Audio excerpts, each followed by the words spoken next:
Les vraies voix Sud Radio, 17h-20h, Philippe David, Cécile de Ménibus. Oh ben dis donc, le temps passe vite avec vous. Bienvenue sur Sud Radio, bienvenue dans les vraies voix. On va parler bébé ce soir, hein, petit bébé. Et ça, c'est le coup avec nos... La berceuse là. Vous imaginez quand on a marqué un but. Oui. Quand Philippe Bilger était petit, on le prenait comme ça. Voilà. Fais dodo, Ça, c'était mon Bébéto, Philippe. le Brésilien sa femme venait d'accoucher à la Coupe du Monde 94. En tout cas, Philippe Bilger est avec nous, avec Sébastien Ménard, entrepreneur, est avec nous, et Olivier D'Artigol, éditorialiste politique, est avec nous aussi. On est ravis de vous retrouver. Tout de suite, le coup de projecteur des vraies voix. Les vraies voix Sud Radio, le coup de projecteur des vraies voix. Et on revient sur ce nombre de naissances en France en 2022, qui est au plus bas, jamais enregistré depuis la fin de la Deuxième Guerre mondiale, Philippe. Oui, Cécile, 31% des femmes en âge de procréer ne souhaitent pas avoir d'enfants en 2022, ne souhaitaient pas. On est juste au début 2023. C'était une enquête IFOP pour elles. Elles étaient 2% en 2006. Pourquoi ces femmes ne veulent pas avoir d'enfants? Il y a des choses dingues qu'on apprend. 91% n'en veulent pas pour des raisons d'épanouissement personnel, 81% pour des raisons climatiques et politiques. Et seulement, je dis bien seulement, mais avec des guillemets, 63% n'en veulent pas pour des raisons financières et familiales. Vous voulez témoigner? On vous attend au 0826 300 300. Vous avez renoncé à un premier, à deuxième ou à un troisième enfant. Les vraies voix sont prêtes à vous écouter. Ah oui, je pensais que vous alliez dire à vous aider. Je sais pas du tout. François Cros est avec nous, directeur d'études d'opinion et stratégie d'entreprise à l'IFOP, qui a mené l'étude justement en septembre 2022. Bonsoir François Cros, merci d'être avec nous.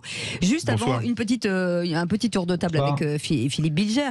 Vous, Philippe, vous avez fait des enfants. Est-ce que dans votre famille, autour de vous, est-ce que vous comprenez aujourd'hui que certains hésitent avec la société d'aujourd'hui à faire des enfants?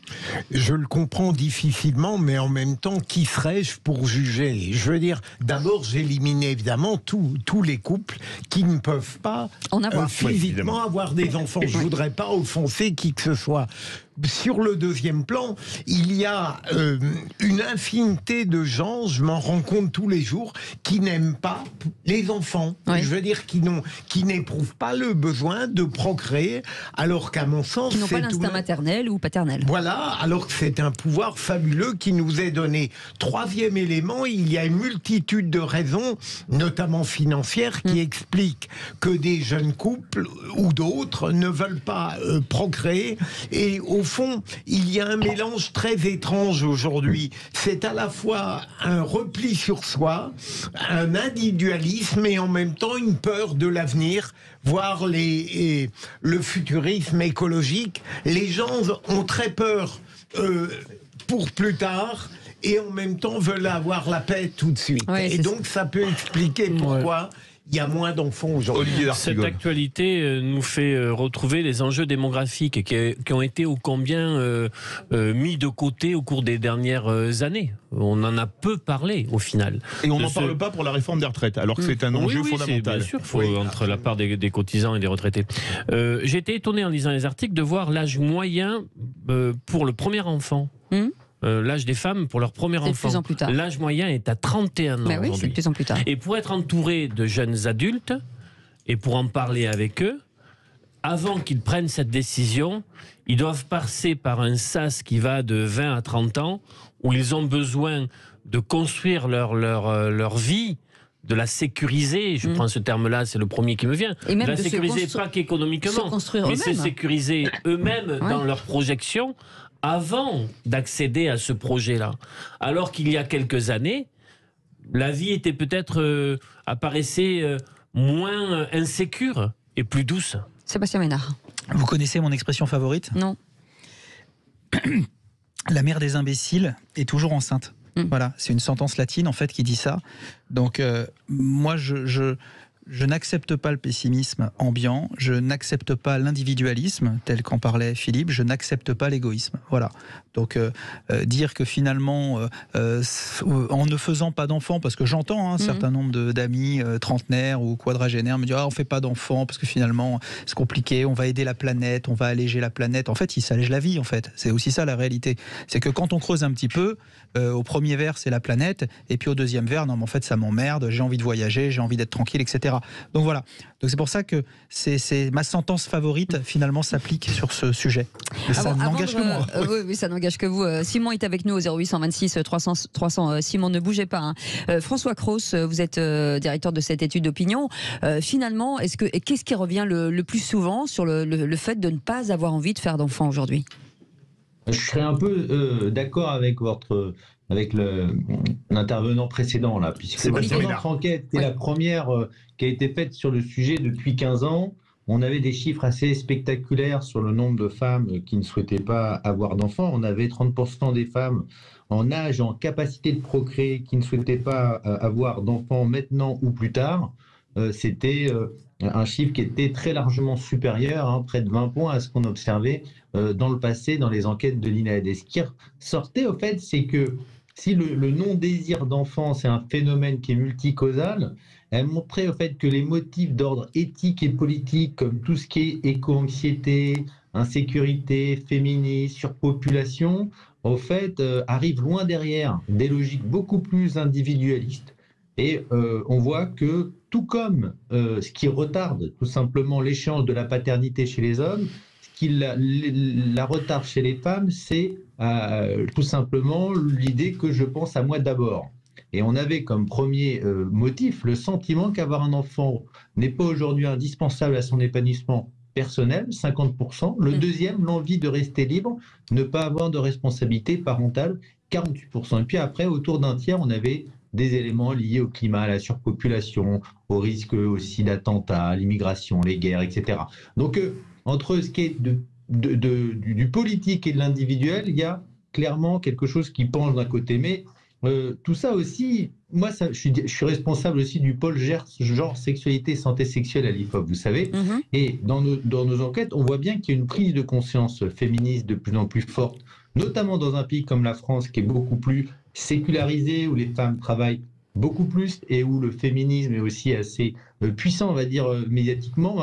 Tout ça, en fait, on a le sentiment, en fait, que ça traduit aussi un rejet de la charge maternelle qui pèse encore toujours bien nettement plus sur les épaules des femmes que sur celui des notes. Et donc, pour tous les natalistes qui existent et qui s'inquiéteraient encore de ces chiffres mauvais que sort l'INSEE, pour moi, il est difficile de ne pas y voir aussi la trace de l'inégale répartition des tâches parentales, qui, à mes yeux, sont une des causes structurelles de l'infécondité volontaire croissante des Françaises. Eh bien, vous ne bougez pas, François Cros. Simon, tu es avec nous au 0826 300. Simon, alors, aujourd'hui, vous nous dites que, si je lis bien, vous n'avez pas d'enfant, et c'est un choix délibéré. Oui, mais moi, après, c'est à titre personnel, c'est pour des contraintes professionnelles du couple, d'un côté comme de l'autre, et qui effectivement nous permettaient pas d'avoir la possibilité de gérer, parce que c'est une forte responsabilité. Mais ça, c'est à titre personnel. Moi, je rejoindrai votre dernier intervenant sur son dernier. Sébastien Ménard.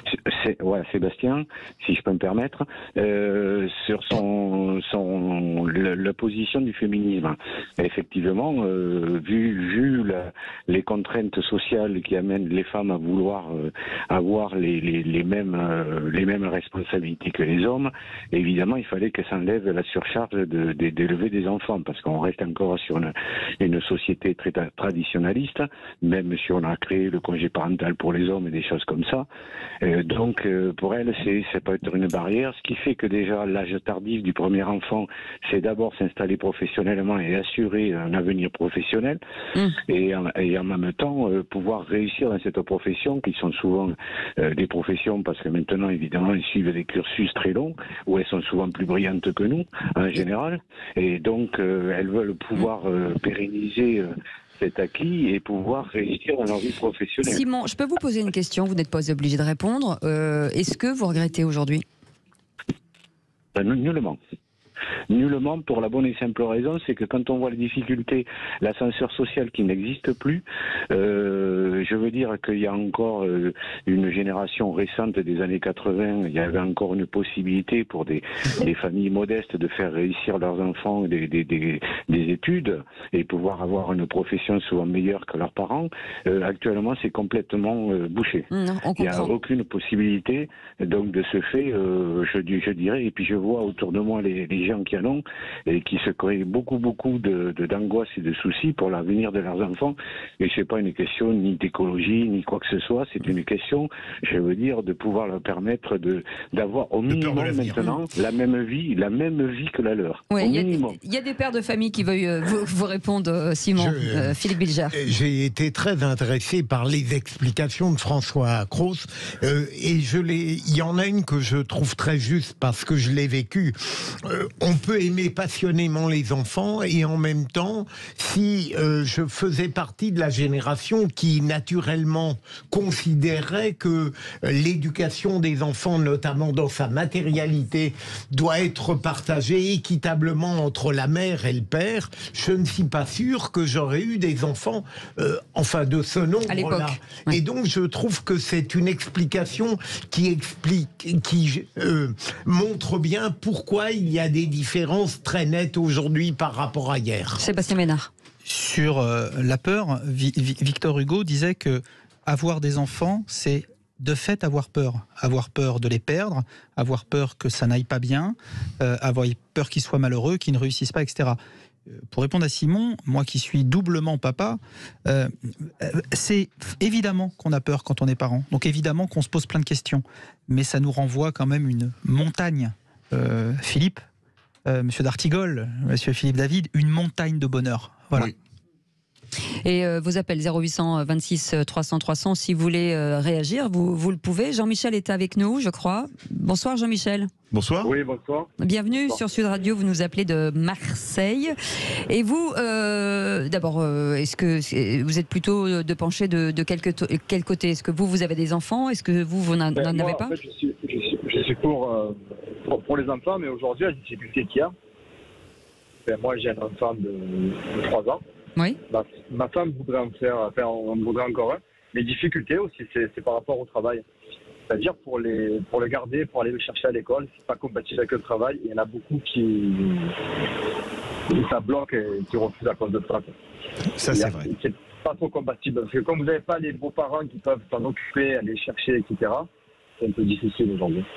Mais c'est vrai, Olivier d'Artigol, ce que dit Jean-Michel, c'est